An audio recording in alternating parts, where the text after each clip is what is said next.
I want to go ahead and start off by saying that this is the first time I've tried to do this online webcam system, so bear with me as we travel down this road. Okay, so the article I've chosen for today is called The Transformation from I to We, and is by Bill George and Andrew McLean. The main focus of this article was to answer the question, what prepares leaders as they make the transfer from being individual contributors to effective, authentic leaders?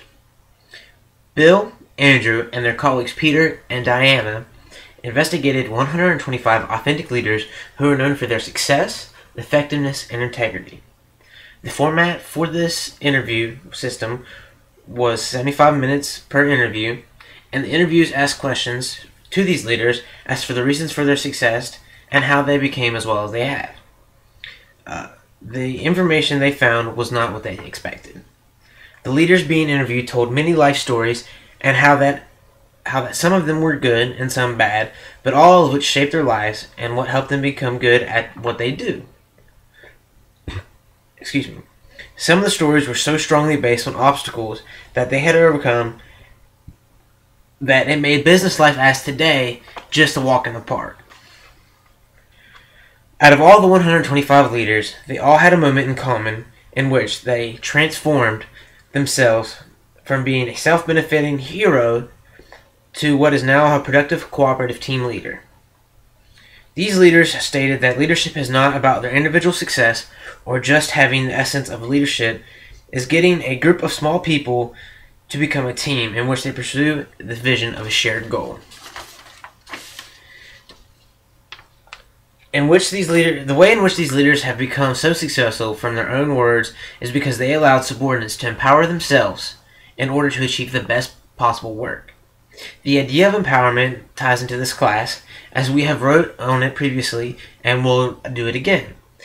But the giving of freedom from the employees allows them to be more self-confident and become more productive. The role of empowerment is the one that they based off of making their leadership so effective, because they allow their own teammates to do their own thing, which inevitably leads them to have a better life as far as in the work world. Now, this article is called The Transformation from I to We because of all the leaders that first began their careers with a primary focus on themselves, and later on had that crucible moment in which they were pushed to their limits. This push made them have that decision where they had to reevaluate their lives and question whether or not what they were doing was helpful, productive, or could be improved in one way or another. This was noticed that as we are raised from little kids, going through elementary school, through sports teams, through jobs, through academic work, it's all based on yourself. So being the hero, which means you take on all these roles by yourself, that you are the one that's going to be able to change the world, to save the day, and to make life better for everyone. That is the role of the hero. Okay? So basically, the flip side of this is the hero then turns into the authentic team leader. The hero changes their mindset from being the one that has to take care of everything to solve all the problems, and then they change that into a system of which they are empowering others, they are supporting others, they are getting a group of teammates to focus on one primary goal, and it pushes them to succeed and do well with this project. Okay, so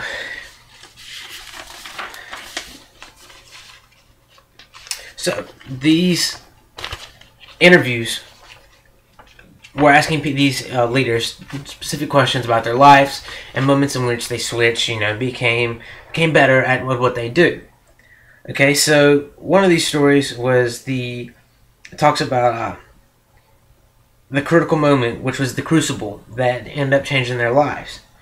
Well, one of the segments talked about how two different people changed their lives. That crucial moment was whenever they had received feedback, which was not complementary to what they believed. It actually challenged their thoughts of who they were, so they had to reevaluate their lives and make sure that what they were doing was most beneficial to what they were attempting to do in order to have a better work environment. So The other one was called hitting the wall. Okay, when hitting the wall, it talked about one of the stories was that a man hit the wall because he was stuck in a dead-end job. He wasn't in a position to go higher up, and you don't want to go back down. So he had to reevaluate his life. He had to say, you know, I'm at that point where I need to make sure that what I can do is the best for me. So what he decided was that he would rather leave the job he was in and start his own business. So that way he is the boss, he has the power, he is empowering others and being the leader of his own company. Which worked out for the better, which had the possibility of being worse, but lucky for him, he fought through and became over triumphing his problems that he faced. Okay? So another one was called The Crucible, or Seeing Life as the Whole. Okay? Well, the two stories talked about death and how they dealt with it. One woman lost her daughter, and that pushed her to want to be a supportive, helpful person. So she devoted her full-time job, her life, to being one that helps others appreciate life as it is and to push further down. Okay? And the other one was a man who lost his sister. Now, both of these caused them to have to reevaluate what was important.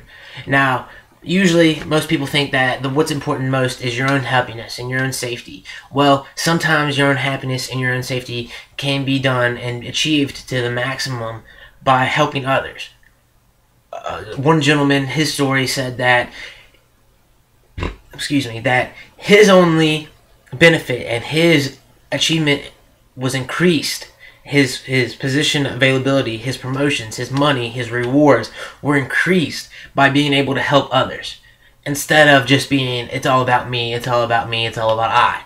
So this transformation from going from I, which is all about me, which makes me the hero, that I want to save the day, that I want to be the one that changes everything for everybody, to one of we, where you help lead the team, that you set up perimeters, you set up groups, you tie everybody together to achieve that one goal, whether it be to acquire a business proposition, whether it be to acquire business from another corporation, whether it be something simple as to achieve a group project. All of these require a leader who is supportive in academic and also physical situations. So the purpose of this was to answer the question, what propels leaders as they move from being individual contributors to effective, authentic leaders? And that is overcoming the crucible, which the crucible is the limit that pushes you beyond anything you've ever achieved before, anything you've ever come close to, where you hit that wall and you have to go beyond that to become a better person, to be more business appropriate. Okay, well, I believe that this article, the change from I to we, the transformation, was definitely beneficial to my understanding of when it takes you, what it takes for a person to become more team-oriented, to change that mindset. That it's not just, hey, I'm going to be a leader. It's, I need to make myself become a leader day in and day out for the best of everybody, not just myself. A leader is for the whole, not for the individual. Alright, well, my name's Todd Collins, and I appreciate your time. Hopefully you enjoyed and learned something new.